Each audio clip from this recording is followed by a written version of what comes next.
Welcome to How I Built My Fundraising Consultancy, the stories behind the people driving results in the nonprofit sector. They are finding ways to connect with and engage their donors in a way that doesn't feel forced. For instance, programmatically. They're an advocacy organization. They're going around the country and they're gathering folks and talking to them and getting them involved. And then, they're asking them for money, but it doesn't feel so forced. Hi there, I'm Tim Chen, Marketing Solutionist at MarketSmart. On the podcast today is Nadine Gabai-Botero of Focus Fundraising, found at www.focus-fundraising.com. She has been the principal of Focus Fundraising for 9 years now and has a wealth of experience in the fundraising world. Her background is in fundraising for the arts, but as you'll hear in today's interview, she has expanded to help different organizations meet their goals by focusing in on creating a great strategy. Here's my interview with Nadine. I'm here today with Nadine at Focus Fundraising. Welcome, Nadine. Hi, thanks for having me. Absolutely. So your consultancy is at focus-fundraising.com. And I noticed a couple different focuses that your consultancy works within as strategy, training, and support. That's right. How'd you decide upon those being your three pillars of business? This fall, I've been in business for 8 years, and it's been a bit of an evolution. When I first started, I will admit, I was I will do anything for anyone in terms of fundraising. I've always been kind of a generalist in my previous lives when I was in-house in different organizations. Major gifts was an area that I preferred. I've done foundation and corporate, I've done events, I've done some strategic planning. So I've done a lot, and I just figured, well, I'll put it out there and do anything for everyone. But I realized that that's not a great strategy when it comes to running a small business. I really needed to find that. And so, strategy is, I feel like, an area that I am strongest in, and it's what I see a lot of my clients and potential clients needing. They need that big picture vision of where are we going. I'm also a pretty good detail person. So in terms of figuring out how to get there and providing the tools in terms of resources or systems, also realizing that there are things I didn't want to offer. So strategic planning is a good example. I just knew that there were folks that did it so much better than I did.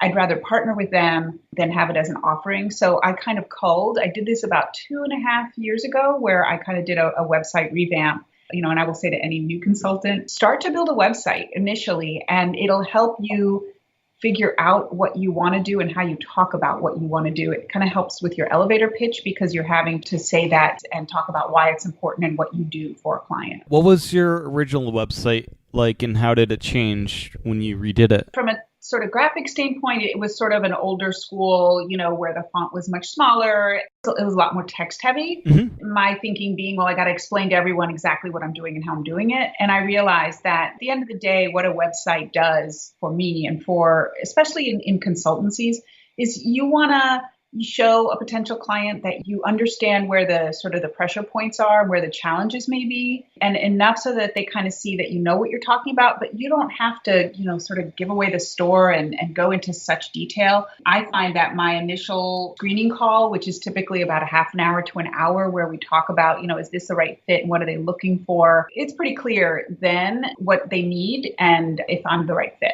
Okay. Now I'm looking at your kind of history work-wise, and it looks like you've done a lot of different jobs. You've been a campaign director, director of development, fundraising consultant, project manager, a marketing manager.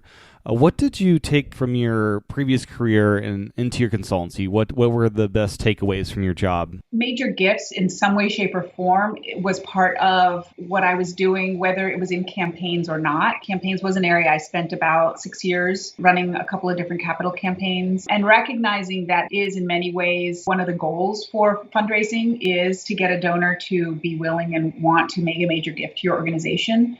And so things like events or things like marketing and communications, those are all kind of means to an end. You're really trying to build these relationships. And I really try to convey that to my clients, because an event is not just about throwing a good party. It's really about engagement and connection and showcasing what you do and how a donor could be involved. So I just see them all as kind of levels to get there. I'm able to kind of, again, as I said, sort of show the big picture and how these different tactical activities in fundraising lead you to something that's sort of bigger in terms of gifts, but also bigger in terms of engagement and real connection with your donors. Now, the name Focus Fundraising, where did that come from? I will give my sister full credit for that.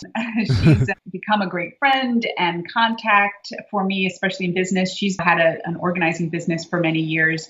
And so as I was developing my idea and I was kind of stuck on a name, she just said, tell me what you do and what you want to do. And I kept coming back to the word focus because it is something that I do very well. It's, take sometimes what seems like just a big old mess and figure out how do you cut through all that and how do you hone in on what you're trying to achieve.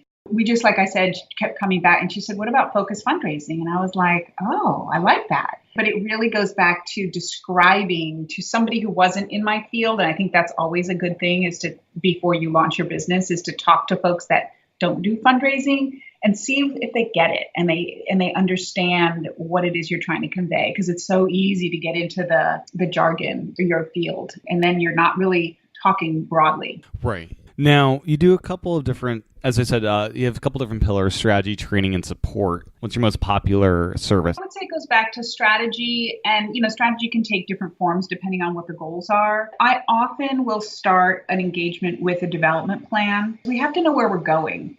And so, it could be an assessment of your current operations plus a plan. And typically a plan also involves some research. I do have a colleague that works with me on prospect research to come up with who are your targets? Who do you need to be looking at? Who in your field is looking at other foundations or corporations? So we do a scan of best prospects, but it's with those three elements. And oftentimes there's a case for support involved. Different organizations come at this. I've had groups that come to me after 35 years and they say, give us a plan for how we should go forward. And then I have folks who, kind of got out of the gate maybe 2 years prior. And they say, okay, we've got some seed money and we want to know how we should move ahead and what do we do now? And those are two different starting points, but they still need a roadmap. And that's what I try to offer in some way. And then from that, you build the training, for instance. Often it's board training because they want to help, but they don't quite know how. Or it's staff training because same thing. I've worked with groups that need to shift where they're seeking funding from. It sounds like you help the organizations figure out how to be a sustainable organization. Does it also mean you advise on staff and how many people need to be in certain roles at that nonprofit? I do insofar as what does the development function look like? I won't necessarily say this is what you have to do for your program side, or this is how you need to think about your policy arm. I always say this to my clients. I said, I don't want development to lead your organization. I don't want it to be because we want to raise money, we're going to do these programs, or because we want to raise this amount of money, we're going to start doing this for this community. I like it to be the reverse, where the programs lead, your mission leads, but development is right on the tail. Right on the heels of what you want to do programmatically, I need to be, or somebody needs to be right there thinking about, okay, you want to raise $2 million so that you can help this community or these young people get educated or go to college.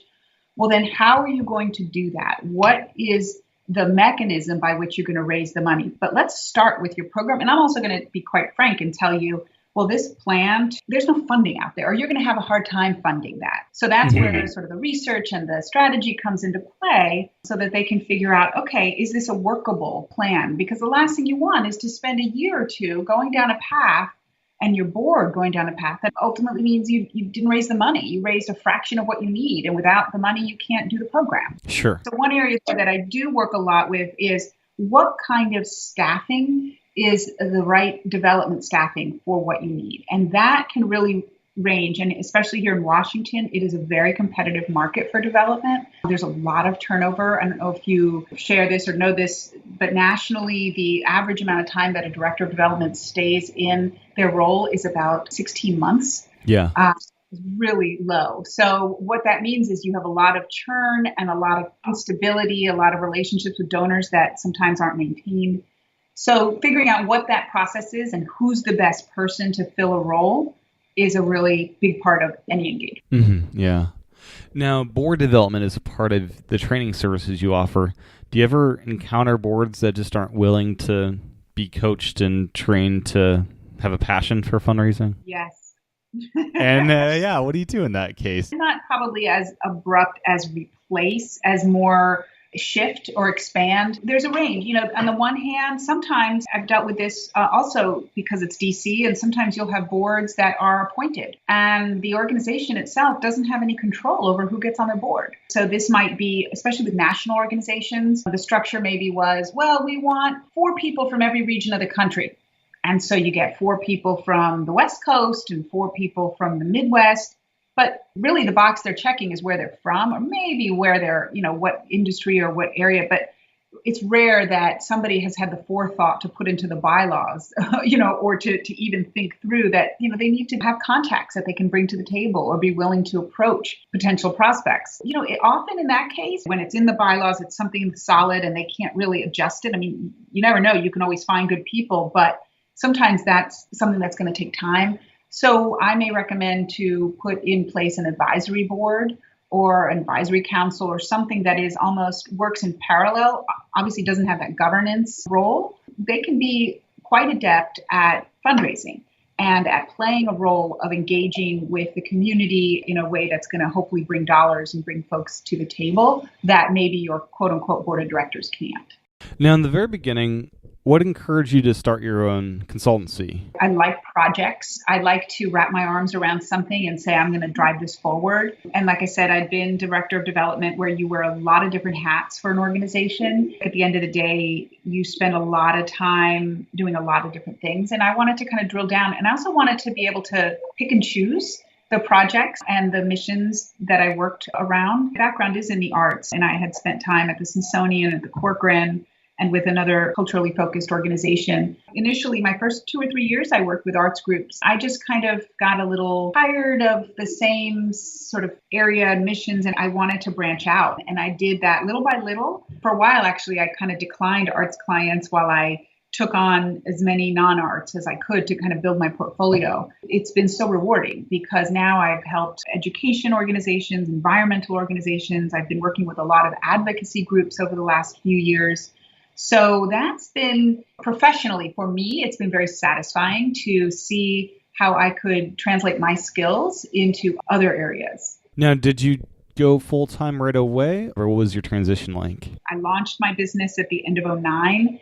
So you can imagine, you can remember back where we were financially as a country because, everything kind of crashed at the end of 2008. So I was fortunate. I had a couple of clients that had kind of longer term projects that they needed support with. I really held on tight to them for the first couple of years until I was able to broaden. Now for the most part, if I have, say, between 3 and 6 clients, obviously depending on how deep the work is, that's a full roster for me. I do more and more partnering now than I used to. The folks that are on my website they also have their own clients separately, and we kind of team up on projects. And I'm also now reaching out to some bigger consulting firms and seeing if I can be part of their, where they're the lead and I am part of their proposals. So it's interesting. It's just a lot of different ways to slice and dice the consulting model. Yeah. In the beginning, what was your marketing approach? How did you find new clients? My network. I've lived and worked in DC for 25 years. I've been very fortunate that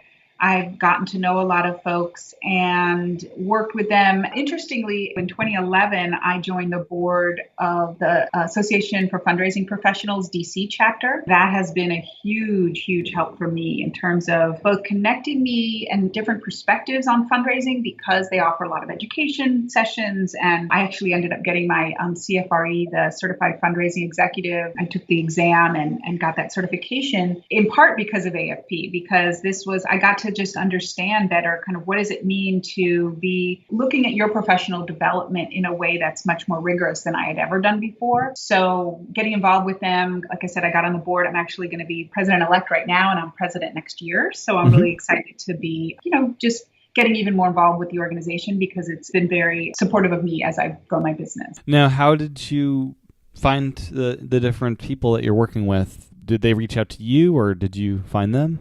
All roads lead back to AFP. Joan and I served on the board together, and we got to know each other as board members. We had lunch one day and said to her, I was like, look, sometimes I get really busy. It would be great to perhaps partner together. And she was like, yeah, that sounds great. Let's do that. And so, we dipped a toe. We had one project that just seemed like a good fit for us, and we saw how we work together. With Leela, who is a writer and a strategist with me, she and I actually worked together. I think I've known her about 15 years and have worked together in various capacities. And I realized that I was working on case statements for clients, but I didn't have a good, solid process that I was happy with. A few years ago, brought her into the process. She helped really drive that. How do you work with a new client to develop their case in a way that's organic, that feels like it really is their language, but yet it's refined enough so that you're able to take that to potential donors and they get it. They get who you are and why you need support. So that's been really pivotal. And then Isabel, who's a researcher, connected up through AFP again. In DC, in our chapter, we created about 3 years ago a consultants affinity group.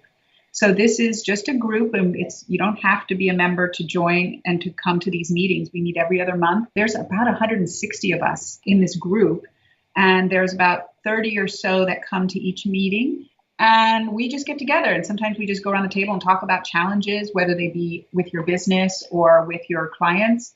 And sometimes we'll bring a speaker in. We've had financial planners come in. We had somebody talk about which states you had to apply to get your certification, to be certified as a fundraising council. That's the thing, that in certain states you were required to do that. And we were kind of all unsure about, where should we register and that sort of thing. And do you have to register to work with nonprofits based out of that state? Yes. Okay. Yes. So there's certain regulations, and it is a kind of a big confusing process. It's not very centralized. So we had somebody from the Center for Nonprofits come and talk to us about that. So the point is that this Consultants Affinity Group has become a great resource. And one day I rose my hand and I said, look, I need a researcher who knows somebody. And that's how I got connected to Isabel. So finding a community, and I know DC is a little unique in that we have so many nonprofits. So as a community, there are a lot of fundraisers and a lot of consultants. But, even just trying to figure out wherever you are in your city, is there a group of consultants? And even could you just create something that's an ad hoc, meet every other month and have lunch? But having folks to brainstorm with, because many of us work from home or work, alone. And so you don't have a colleague sitting in the desk next door to say, hey, can you look at this chart, or can you tell me what you think about this? And I realized soon after starting my business how important that was, and that I needed to have a little more engagement with colleagues if I was going to feel fulfilled in this position and this role. Do you employ any virtual assistants or any other people that aren't listed on your website? No, it's a great question, and I have toyed with the idea, and I have colleagues who do.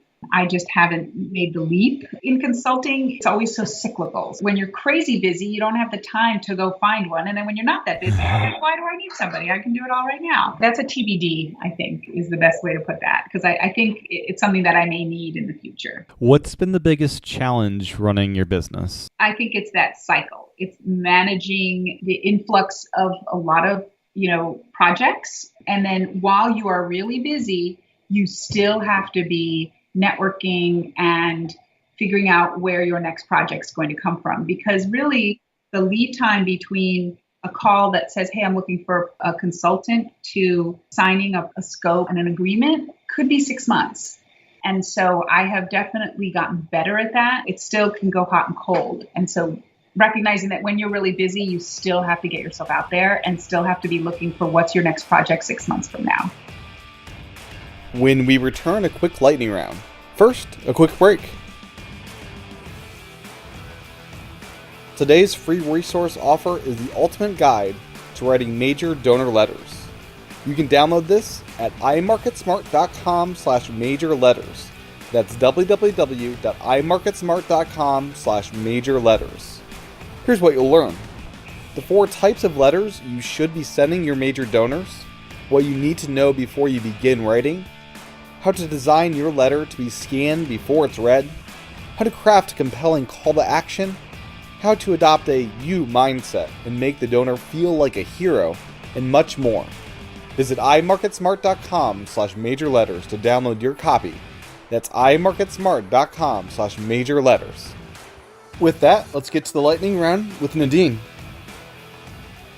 Let's get to a quick lightning round. This is just a series of questions, just quick answers to these. What's the best piece of business advice you've ever received? Think through who is your ideal client and keep that in mind. And that can change, but think that through. What piece of advice would you have given yourself as a 25-year-old? Stay open, because professionally, buckle in, you're in for a wild ride. What book would you recommend to those getting started? One book that I seem to go back to a fair amount is The Ask by Laura Fredericks. Because I do a lot of major gift training and strategy, I think it's really good to be solid on what are the elements of the ask and what thoughts to keep in mind. And I find that book really helpful. Do you have a favorite personal productivity habit? To-do list. I've gone digital, I've gone paper, I've gone back and around, but I usually Sunday night or Monday, I try to start fresh and really get a sense of what needs to happen during this coming week,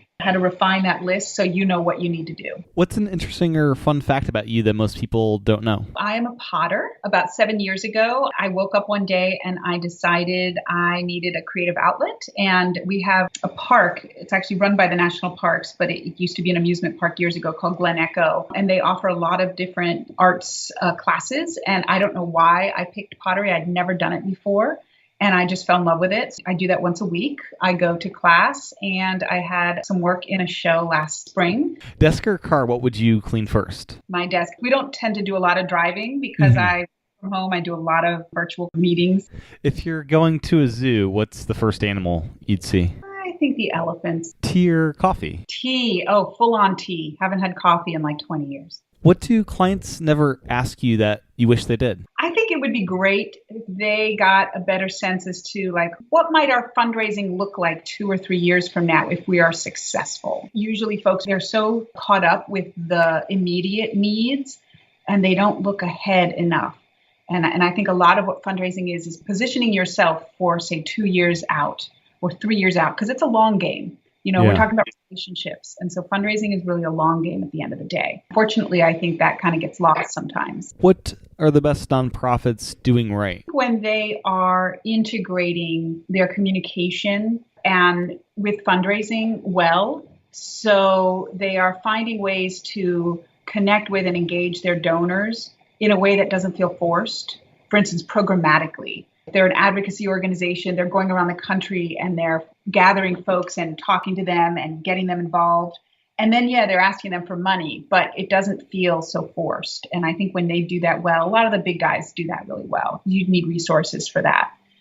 What charities do you admire or support? I have a few arts organizations that I support just because that's where I come from, and Glen Echo is a good example of that. We tend to do a fair amount of environmental organizations. I have 2 young kids. At the holidays at the end of the year, that's always been, one choice they have is to, who do they want to support? And so we do a fair amount of research and figure out who do we want to make a donation to. And I let that be their choice because I think it's important to be thinking about this at a young age. And where can people find more information about your services? Online is probably the best place. So as you said, focus-fundraising.com.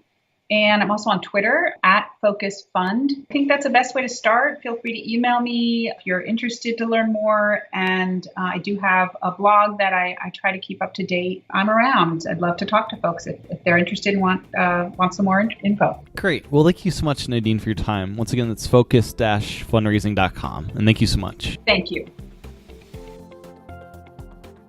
Thanks for listening to this episode of How I Built My Fundraising Consultancy, presented by MarketSmart.